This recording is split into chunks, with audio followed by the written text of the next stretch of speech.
नमस्कार दर्शक बंधु आपण को आम चैनल को स्वागत।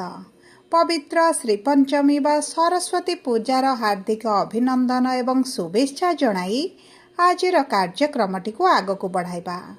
देखंतु एही 2026 जानुआरी मास 23 तारिख दिन सरस्वती पूजा व श्री पंचमी हेबाकु जाउछि एवं एही दिन रे शनि करूछंती निजर नक्षत्र रे परिवर्तन एवं आपणकर शनिकर जेहेतु अढ़ई चली शनिकर यही नक्षत्र परिवर्तन आपणक जीवन में बहुत अधिक प्रभाव पकाइब।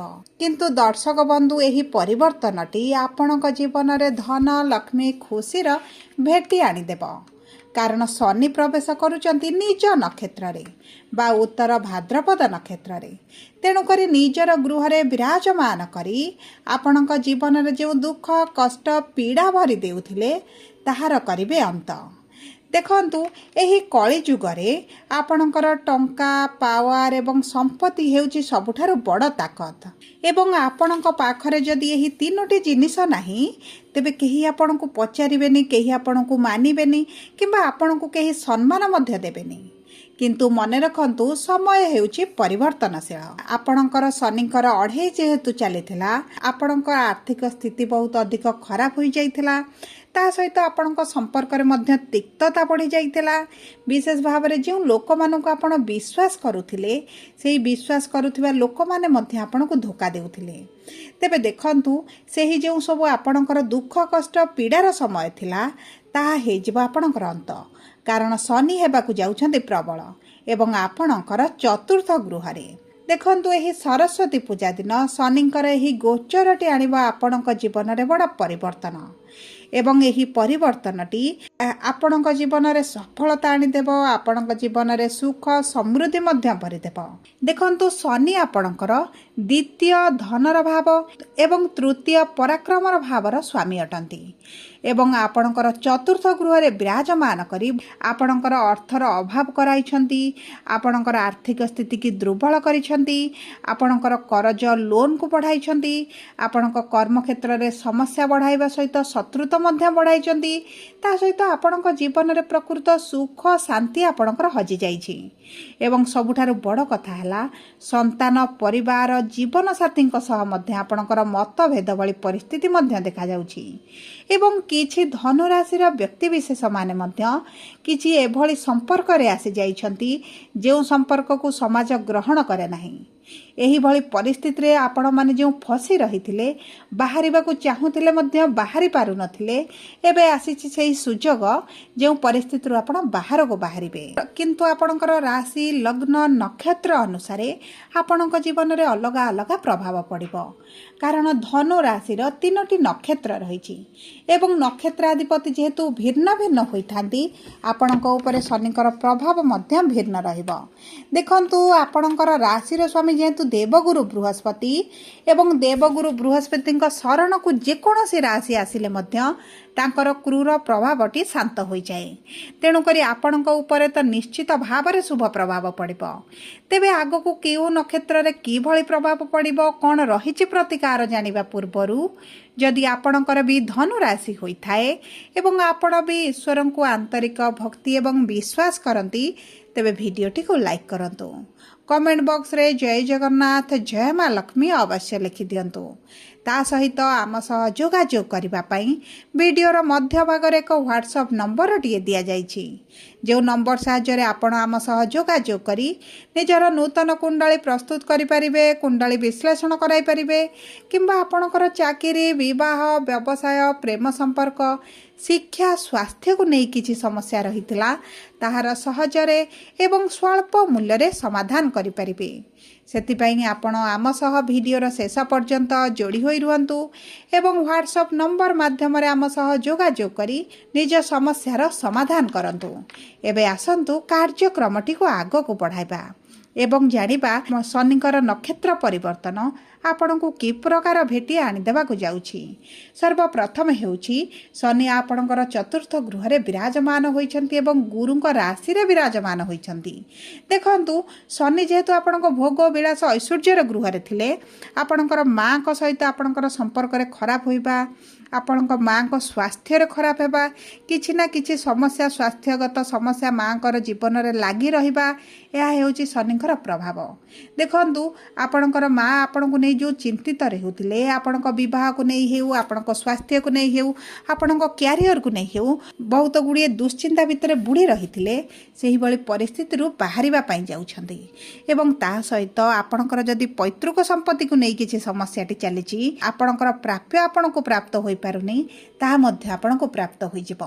ସବୁଠାରୁ ବଡ଼ କଥା ହେଲା, ଯଦି ଆପଣ ଗୃହ କିମ୍ବା ଘର କିମ୍ବା ଜାଗା, ଗାଡ଼ି, ଧନ, ରତ୍ନ କିଛି ଆଣିବା ପାଇଁ ଚାହୁଁଥିଲେ, କିଣିବା ପାଇଁ ଚାହୁଁଥିଲେ, ଆପଣଙ୍କ ପାଇଁ ସୁବର୍ଣ୍ଣ ସୁଯୋଗ ରହିଛି।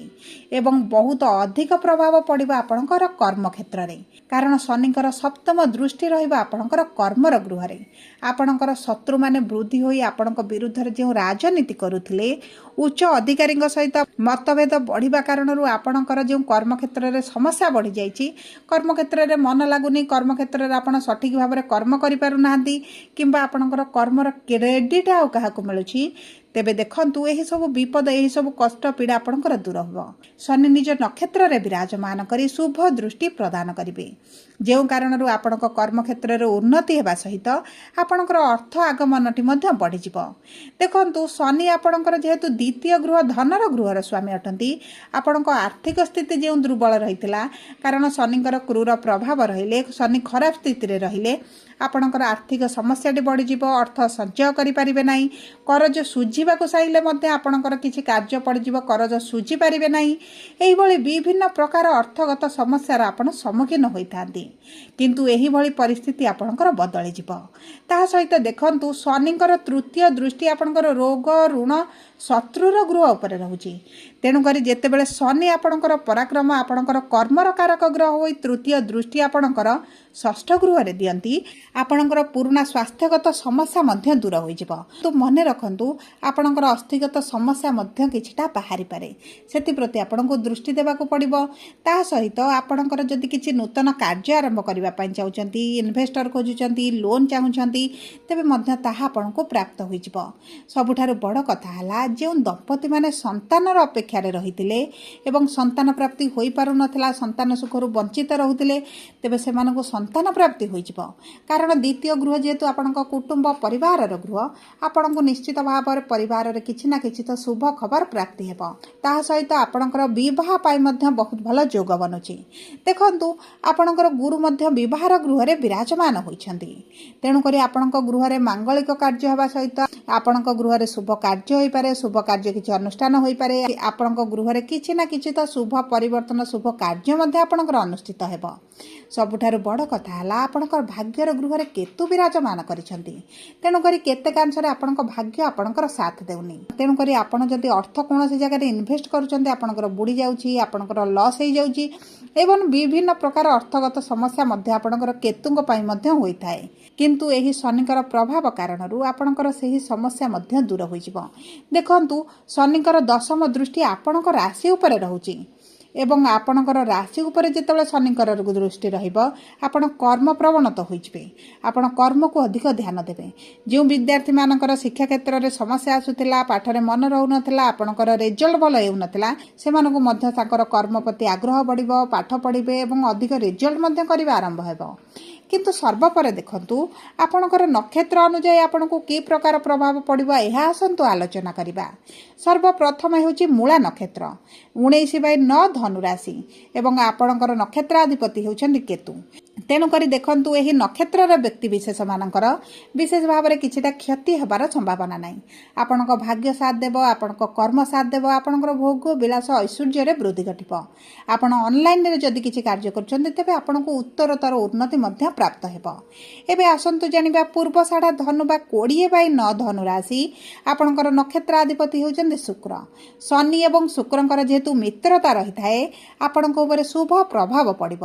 ବିଶେଷ ଭାବରେ ଆପଣଙ୍କର ଯଦି ବୈବାହିକ ସମ୍ପର୍କ ଖରାପ ଚାଲିଥିଲା, ବିବାହରେ କିଛିଟା ସମସ୍ୟା ଆସୁଥିଲା, ବିଳମ୍ବ ହେଲାଣି, ବିବାହ ହୋଇପାରୁନଥିଲା, तेबे मध्य आपणकर विवाह हो ता सहित आपणकर अर्थ को जदि यही समय मध्य कौन से जगह इन्वेस्ट करती तेबे आपन को उचित मूल्य मध्य प्राप्त हेबो किंतु आपन को कुंडली विश्लेषण कराइबा परे आपन जदि अर्थ इन्वेस्ट करिवे आपन को पई सठिक रहिबो ता सहित एबे आसंतु जानिबा उत्तराषाढ़ धनु बाई 21/9 धनु राशि व्यक्ति विशेषकर नक्षत्राधिपति होउछथि सूर्य देखंतु सूर्य जेहेतु शनिकर पिता पुत्र होइथांती तेणुक उभयों मध्य एतटा मधुर संपर्क रही न थाए किंतु शनि वर्तमान जेहेतु निज नक्षत्र में प्रवेश करेंगे आपण एतटा खराब प्रभाव पकाइबे नहीं किंतु आपण को सबु जिनिस प्राप्त हेबो विलंबर प्राप्त हेबो संघर्ष रे आपणकर प्राप्त हेबो एवं देखंतु आपणकर स्वास्थ्य गला थंडा दांत एही भली किछिरा समस्या मध्य आपण देखि पारंती सेति प्रति आपण को टिके सचेतन रहिबा को पड़िबो सबु परे अशुभत्व को दूर करी शुभाशुभ फल को वृद्धि करबा पई